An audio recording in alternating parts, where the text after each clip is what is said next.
যাদের মন ভাঙা তারাই দেখবেন আমাদের গ্রাম বাংলা। চলুন দেখে আসি আমাদের সেই গ্রাম বাংলা কি আছে এখানে, রয়েছে কি সৌন্দর্য, বড় অপরূপ দৃশ্য। চলুন দেখে আসি এক নজরে। আপনারা দেখতে পাচ্ছেন আমার সামনে একটি ক্ষেত রয়েছে, আপনি দেখতে পাচ্ছেন কিনা বুঝতে পারতেছি না। হ্যাঁ, দেখতে পাচ্ছেন। এই ক্ষেতটি আসলে আমাদের বাসায় বলা হয় জয়ন্তা ক্ষেত। এর পাতাগুলো অনেক ধরনের চিরলের মতো হয়ে থাকে, তিতি গাছের পাতা যেরকমটা ওরকম হয়ে থাকে।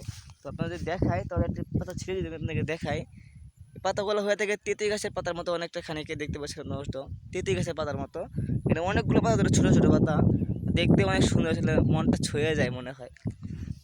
তো তার পাশে দেখতে পাচ্ছেন একটা ক্ষেত রয়েছে, এটা হচ্ছে নারকেল ক্ষেত। ওই যে ওখানে বড় ক্ষেত দেখতে পাচ্ছেন নারকেল ক্ষেত, আর এটা হচ্ছে জয়ন্তা ক্ষেত, তার মাঝখানে জয়ন্তা ক্ষেত রয়েছে। আর তার পাশে রয়েছে একটি গরু, তার দুইটা বাছুর দেখলে মনে করেন মারামারি করতেছিল। তো এদিকে আসলে গ্রাম বাংলা অনেক সুন্দর, দেখতে পাচ্ছি চারদিকে মাঠ ঘাট আর সবুজ শ্যামলে ভরা। মনে হচ্ছে এখানে শুয়ে দুইটা ছেলে ঘুম দিয়ে 2 ঘন্টা। অনেক দৃশ্য কী করবো, আপনাদেরকে সবার সাথে শেয়ার করবো সব কিছুই। আপনার পাশে থাকবেন, দোয়া করবেন, চ্যানেলটা অবশ্যই লাইক এবং সাবস্ক্রাইব করে দেবেন বলে দিলাম। তাহলে আর সুন্দর সুন্দর ভিডিও দেখতে পাবেন, কন্টেন্ট দেখতে পাবেন। আসসালামু আলাইকুম, বাবা।